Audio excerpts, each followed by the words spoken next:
Hey guys, it's Vicky, and today I'm here to share with you my July TBR, all the books that I want to read in the month of July.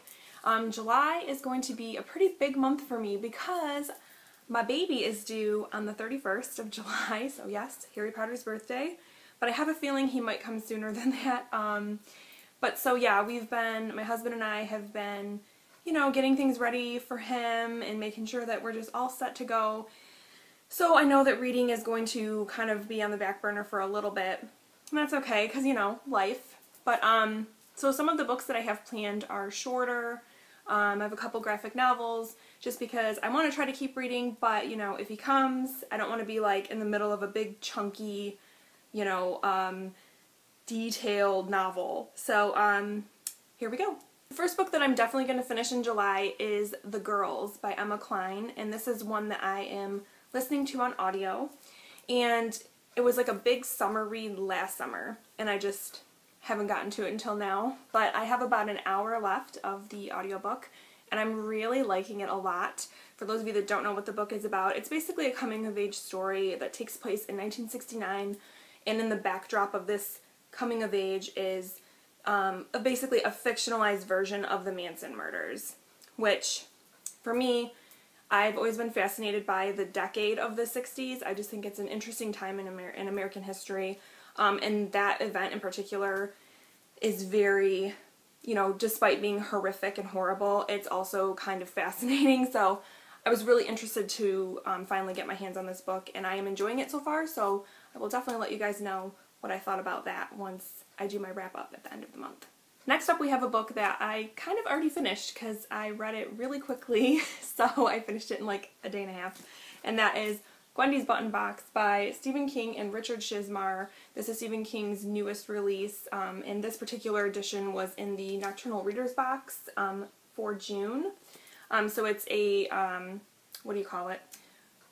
Limited edition, there you go, limited edition cover, which is very nice, and like, again, I finished this book already, so I'll talk about it more in my wrap-up, but this one is basically about a young girl who is given this mysterious box with buttons on it from a rather mysterious man in black, where if you are a big Stephen King fan or you read a lot of Stephen King, you know who the man in black is. He's a very interesting character.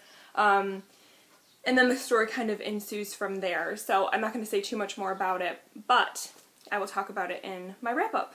My next July read is going to be one that I'm actually really surprised I got from the library because I was on the hold list and I think I was like 12th in line, so I wasn't expecting to get it for like months, and then boom, all of a sudden I got an alert that, it was ready for me, so I don't know how it happened, but, whatever.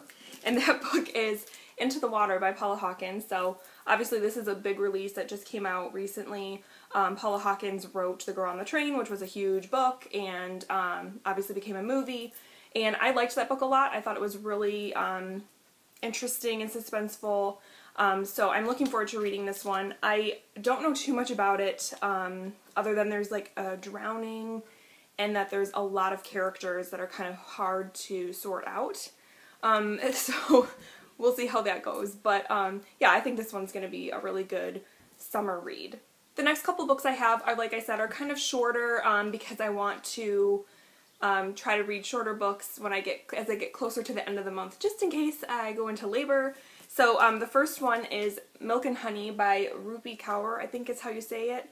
It's a poetry collection. I just bought this when I was in New York back in May. I've heard a lot about it, and I did read a couple of poems kind of in the bookshop that I liked, and that's why I bought it. So I'm just going to kind of read this, read a couple poems at a time, maybe like before bed or whatever, and just kind of leisurely read it throughout the month. So, but yeah, this one looks pretty good. The next two books that I want to read are graphic novels, and they are a series or a duology, I guess if you want to call it. And it is Mouse Volume 1 and 2 by Art Spiegelman. And this is one that I've been wanting to read for a really long time.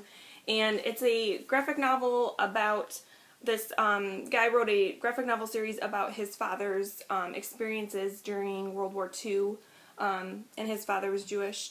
And what makes this interesting is that he did it so that the characters, like his father, his family, and the other Jewish people are mice, and the Nazis are cats. So it looks like it's going to be a very interesting read. Obviously also sad because those stories always are just horrible, but I'm looking forward to reading these, and graphic novels tend to be quick, which is exactly what I'm looking for this month. And then the last book that I want to read this month, I probably won't finish it in July. It'll probably be something I finish way later.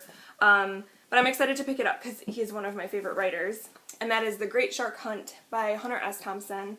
And this is the first volume of a collection of like essays and articles that he had written over time. So this is volume 1. And this one I'm excited about because, like I said, he's one of my favorite writers. Fear and Loathing in Las Vegas is one of my favorite books. And this is just one that I haven't picked up yet, though I'm sure some of them I have read because, like I said, some of them are articles and stuff. And I have read a lot of his stuff that has already kind of been published, like in Rolling Stone and things like that. But these are just kind of all, it's all kind of just put into one, well, 2 volumes. This is going to be a pretty good one, and I'm really excited. And again, it's a good one to read because it's just like little articles, so I can just pick it up at my leisure and put it down for a while and not be like confused and trying to remember a plot or anything because, yeah, they're just short little essays and articles. Alright, so that is my July TBR. I'm looking forward to reading a lot of these. I think it's going to be a really interesting month. Could turn out to be a rather tiring, exhausting, you know, month for me having a newborn baby, but I'm so excited, and I just can't wait to have that happen. And but other than that, guys, that is all I have for today. Please let me know if you've read any of these books and what you thought of them, or maybe like what ones I should try to bump up and read first, you know, potentially before the baby comes. But yeah, that's all I have, so I hope that you guys are having a wonderful week, and I just want to thank you for watching, and if you haven't and you would like to, please don't forget to subscribe, and I will talk to you guys soon. Bye!